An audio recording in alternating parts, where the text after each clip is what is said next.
ఈ బిచ్చగాడు చూసుకోకుండా ఈ అమ్మాయిని గుద్దేస్తాడు. దీనితో ఇతడు ఈమెకు క్షమాపణ చెప్తాడు. అయితే ఈ అమ్మాయి బిచ్చగాడిని చూసి జాలిపడి తనతో ఇంటికి తీసుకువెడుతుంది. అయితే బిచ్చగాడి దగ్గర వచ్చే వాసన చూసి ఈమె తల్లిదండ్రులు చిరాకు పడతారు. కాని ఈమె వేళ్ళని పట్టించుకోకుండా ఇతడిని లోపలికి తీసుకువెళ్తుంది. ఆ తర్వాత ఈమె ఇతడికి హెయిర్ కట్ చేస్తుంది. అలాగే ఇతడిని రెడీ చేయగా హ్యాండ్సమ్ పర్సన్ గా తయారవుతాడు. అప్పుడు ఈ అమ్మాయి ఇతడిని చూసి మురిసిపోతుంది. కాని ఈ అమ్మాయికి తెలియదు ఈ బిచ్చగాడు ఒక కోటీశ్వరుడు అని. అయితే గతంలోకి వెళ్తే ఒకరోజు ఈ కుర్రాడు బిజినెస్ పనిమీద తన చోపర్లో వెళ్తూ ఉంటాడు. అయితే ఈ కుర్రాడి తమ్ముడు ఆ హెలికాప్టర్లో బాంబు పెట్టి దాన్ని పేల్చేస్తాడు. దీనితో ఇతడు ఆస్తి మొత్తం నాదే అని సంతోషిస్తాడు. అయితే ఈ కుర్రాడు చావడు. కాని గతం మర్చిపోయి బిచ్చగాడిలా మారి వీధుల్లో తిరుగుతూ ఉంటాడు. అయితే అనుకోకుండా ఈ బిచ్చగాడు ఒక అమ్మాయిని కలుస్తాడు. ఆ అమ్మాయి ఇతడిని తన ఇంటికి తీసుకువెళ్లి అందంగా రెడీ చేస్తుంది. అలాగే ఈమె తల్లిదండ్రులు కూడా ఈ బిచ్చగాడి అందాన్ని చూసి ఆశ్చర్యపోతారు. కాని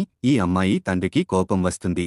నిన్ను కోటీశ్వరుడికి ఇచ్చి పెళ్లి చేయాలని చూస్తుంటే నువ్వు బిచ్చగాడితో తిరుగుతున్నావా అని అంటాడు. అయితే ఈ అమ్మాయికి ఎవరో తెలియని వ్యక్తిని పెళ్లి చేసుకోవడం ఇష్టం లేదని చెప్పి వచ్చేస్తుంది. అలాగే ఈ బిచ్చగాడు అందంగా ఉన్నాడని ఇతడిని ఈమె పెళ్లి చేసుకుంటుంది. అయితే ఈమెను పెళ్లి చేసుకోవాలని చూసిన కోటీశ్వరుడు కారును పంపి ఈ అమ్మాయిని కిడ్నాప్ చేపిస్తాడు. ఇంతలో ఈ బిచ్చగాడు తన భార్యను కాపాడటానికి కారు వెనుక పరిగెడుతూ అనుకోకుండా కారు తగిలి కింద పడిపోతాడు. దీనితో ఇతడికి సడన్ గా తన గతం గుర్తు వస్తుంది. అలాగే నేనొక పెద్ద కోటీశ్వరుడు అని ఈ కుర్రాడు గుర్తు చేసుకుంటాడు. మరిన్ని స్టోరీల కోసం వీడియో లైక్ చేసి ఛానల్ సబ్స్క్రైబ్ చేసుకోండి.